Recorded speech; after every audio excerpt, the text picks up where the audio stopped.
धर्म तो दुनिया में एक ही है, वह है सनातन धर्म। बाकी धर्म नहीं है, मत है, पंथ है। क्या है सनातन धर्म? मीथ या वैज्ञानिक सच? क्या आपको भी लगता है बिग बैंग थियरी साइंस ने दी है?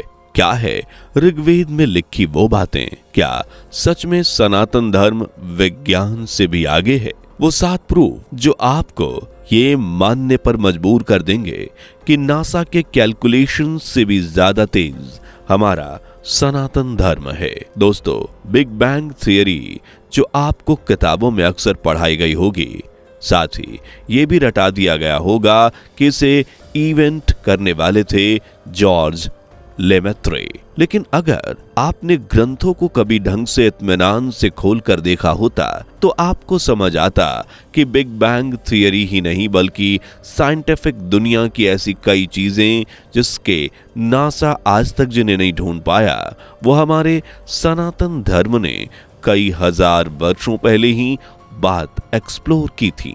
जैसे स्पीड ऑफ लाइट, जिसे 2500 से 1200 ईसा पूर्व के बीच रचित वेदों में हमारे मुनि लोगों ने बाकायदा समझाया है।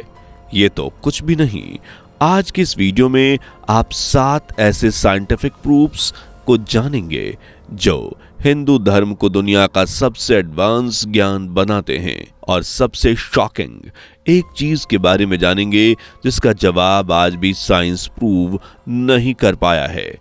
तो चलिए फिर समझते हैं हिंदू धर्म का साइंटिफिक महत्व। लेकिन इससे पहले चैनल पर नए हैं तो सब्सक्राइब करके बेल आइकन को प्रेस जरूर कर लें। Number 1, internal science.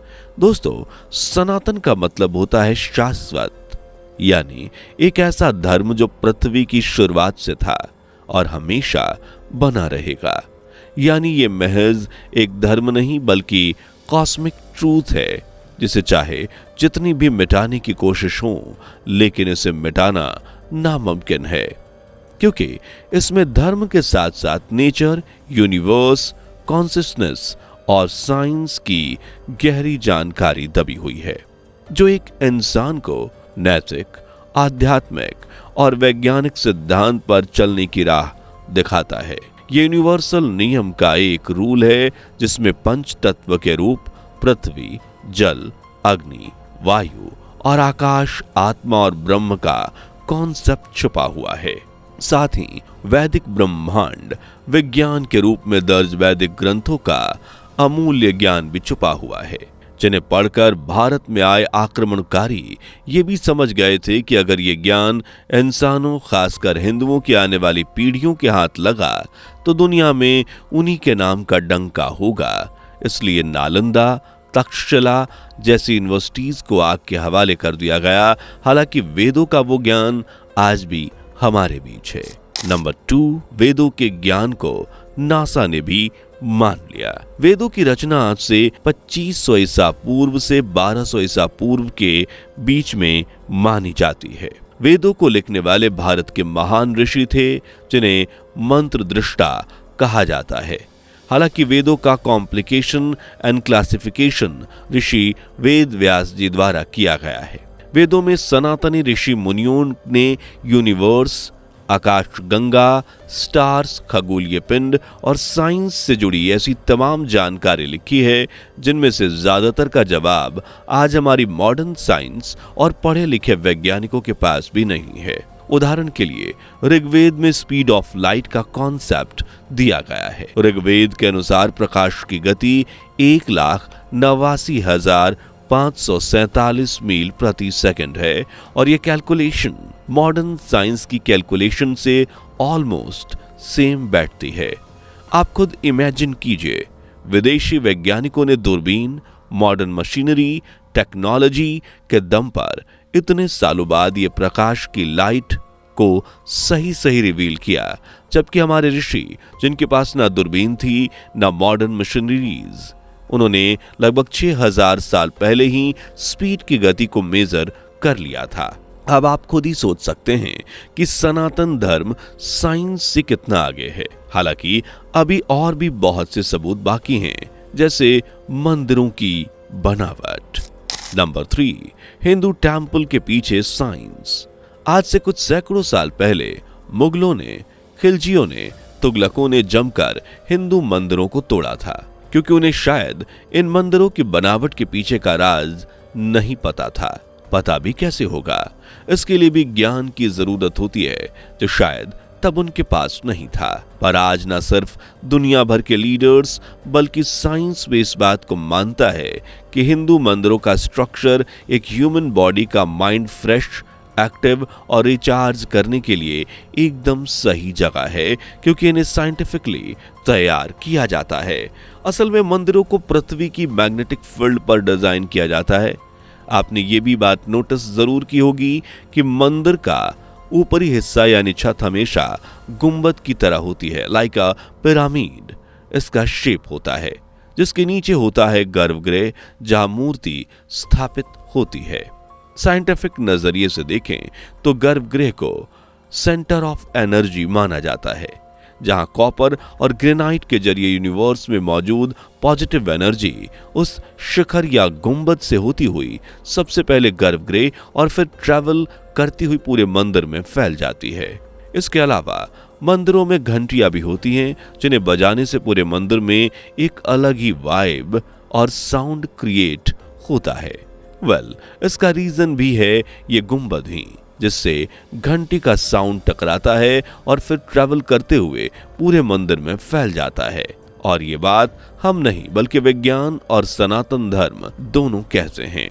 इसलिए हिंदू मंदिरों का मन की शांति के लिए सबसे बेस्ट जगह होना कोई ऐसी वैसी बात नहीं, जहां जाते ही कैसा भी स्ट्रेस, थकान, टेंशन हो सब उतर जाती है।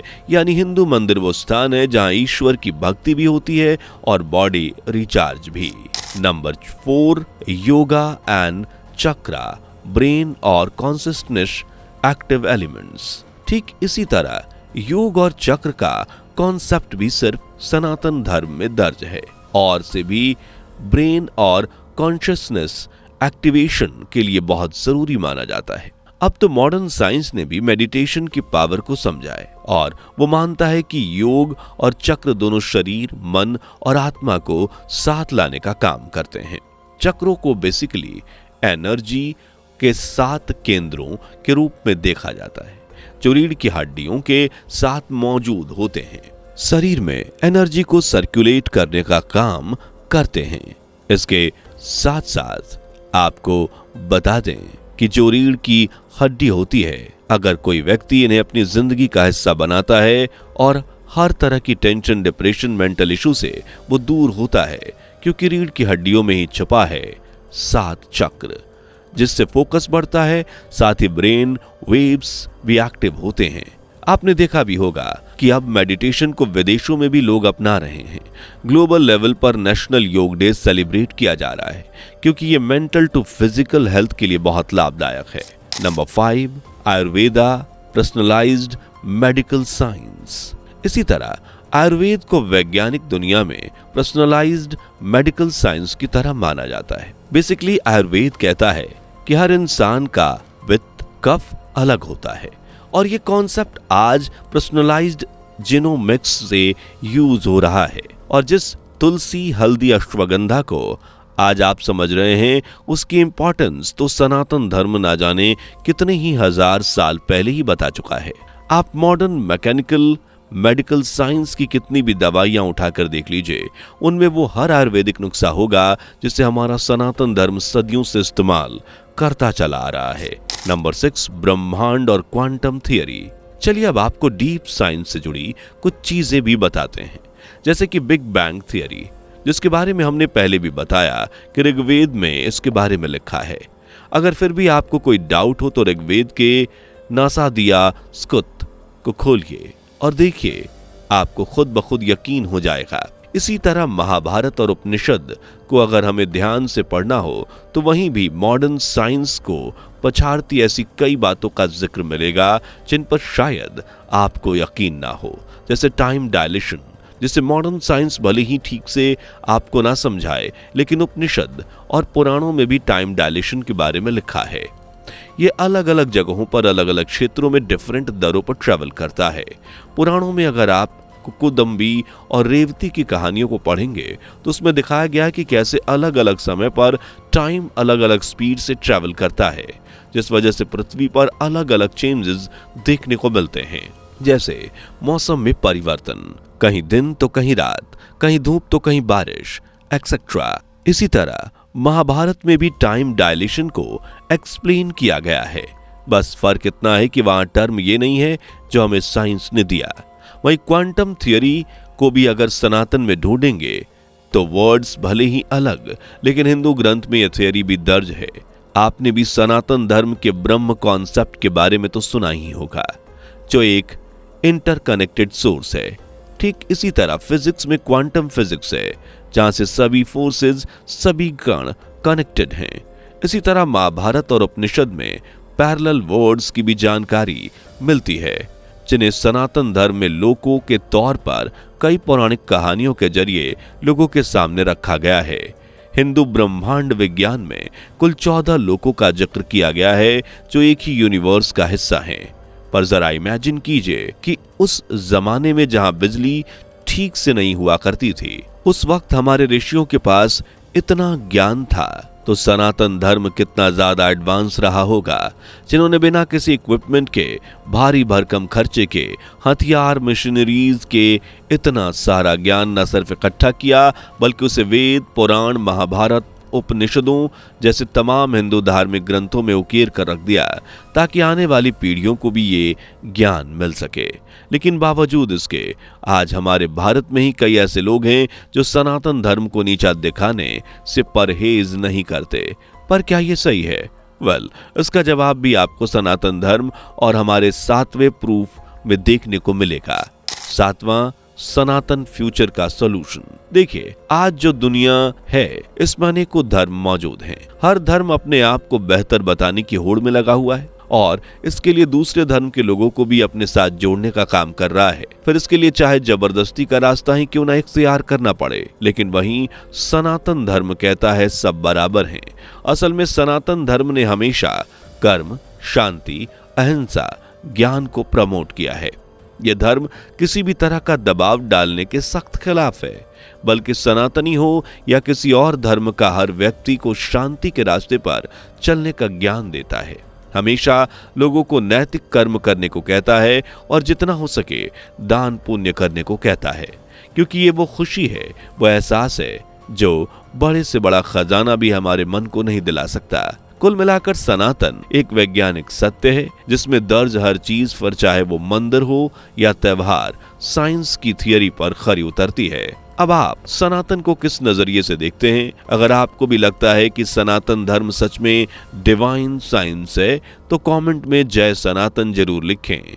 वीडियो पसंद आई हो तो लाइक, शेयर करके ऐसे ही ज्ञान से भरे वीडियोस को देखते रहने के लिए चैनल को सब्सक्राइब और बेल आइकन को प्रेस कर लीजिए।